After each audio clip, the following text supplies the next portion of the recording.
On Saturday, a gunman opened fire at a Trump rally in Pennsylvania, barely grazing the former president and convicted felon. Not so lucky were two bystanders that were injured and one who was killed. This is before snipers stopped the shooter, who was a 20-year-old registered Republican male with some obvious issues, right?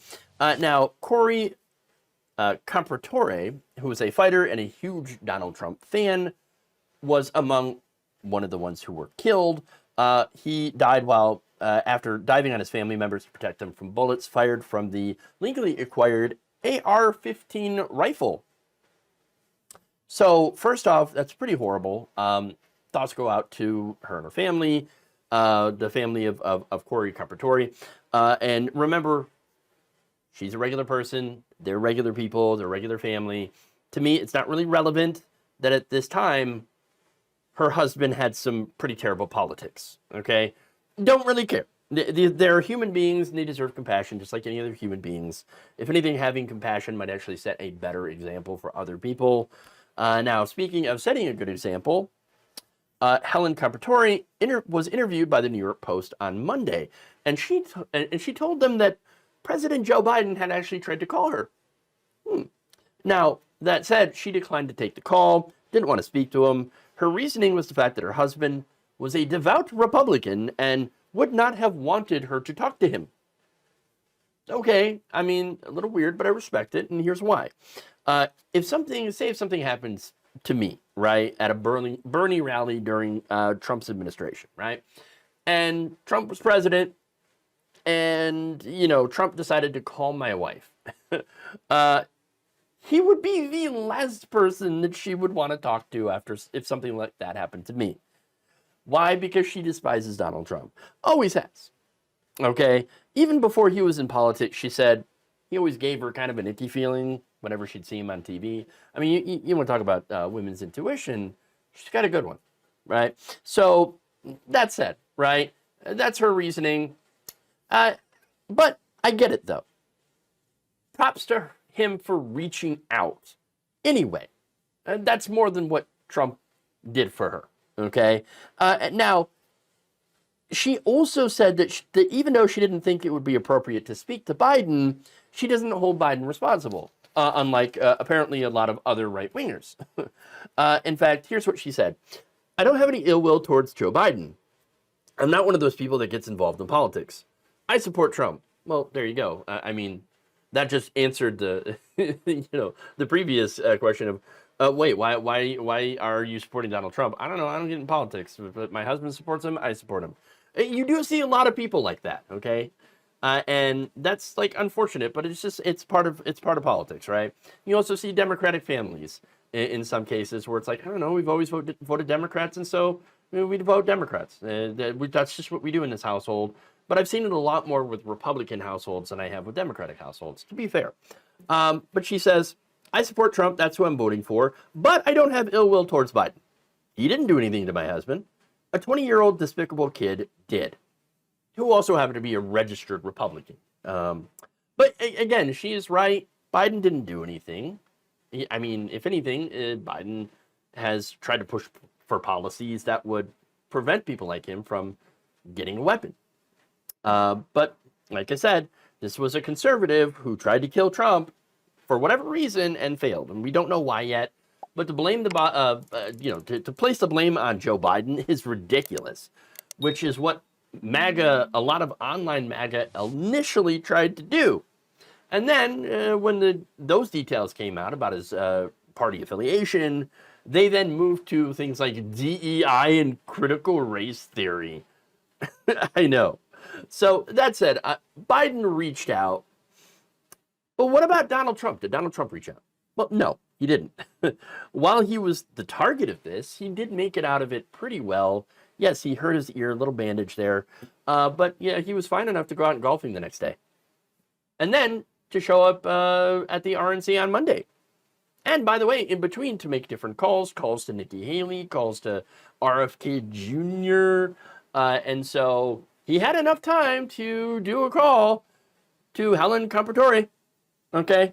But in between that time, he decided No, he's got other things to do. Better things to do, apparently. I mean, look, here's the thing. If you're a politician and somebody dies at your rally, and if you're okay, especially if one of those bullets is meant for you, damn right I'd be calling. I mean, one of the first things that I would do, like, oh my God, I am so sorry. Oh my God, I can't believe it. I mean, I wish there was something that we could do and all that. But no, Trump's like, I'm just gonna do my all my other stuff. What do you mean? No, you're supposed to talk to them. Apparently, though, he'll get around to it. I mean, it's just this guy just happened to be a huge fan of Donald Trump, one of Trump's biggest fans, taking his family to the rally and then ended up dying in a hail of gunfire. I mean, you think that Trump would at least owe them a courtesy call that's timely. I mean, Joe Biden's 81 years old. Joe Biden got his ass on the phone immediately and was like, I'm dialing her up. I'm dialing. I'm gonna call her. I'm gonna, do the nice thing, do the humane thing, and I'm gonna talk to her. Oh, she doesn't want to talk to me? That's totally fine. I get it. Okay, but no. Now, on Sunday, he did speak to the New York Post and claimed that he wanted to get the numbers of the families affected by this. He said, get the numbers. I want to go to the hospital and call all the families. No, okay, well, it's Tuesday now, and any report on that? Nope. No word so far on when that will be, if that will ever happen. So, that said, apparently, his top finance person, Meredith O'Rourke, has already set up a Trump-authorized fundraiser for all the victims, which has raised nearly $5 million. So, Trump fundraisers.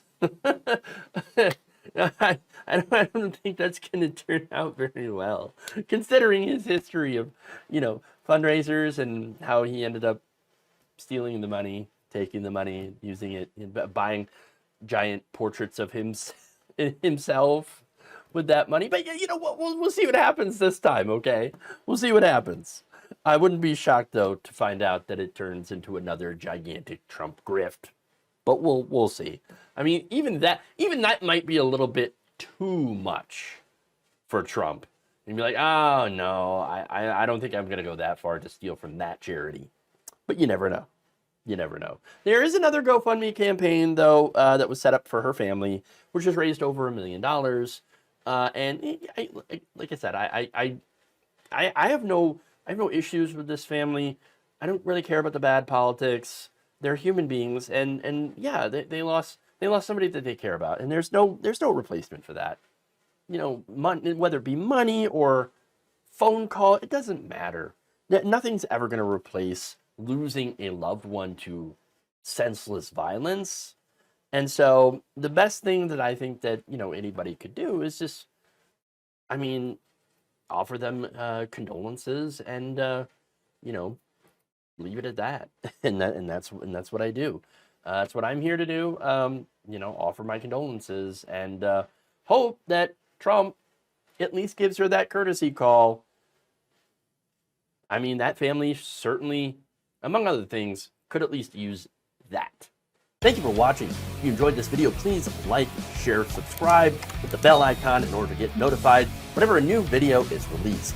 And if you want to support independent, progressive media through this difficult time where it seems like everybody is shutting down, you can become a member on our YouTube page, you can become a subscriber on Facebook, or you can go to my Patreon.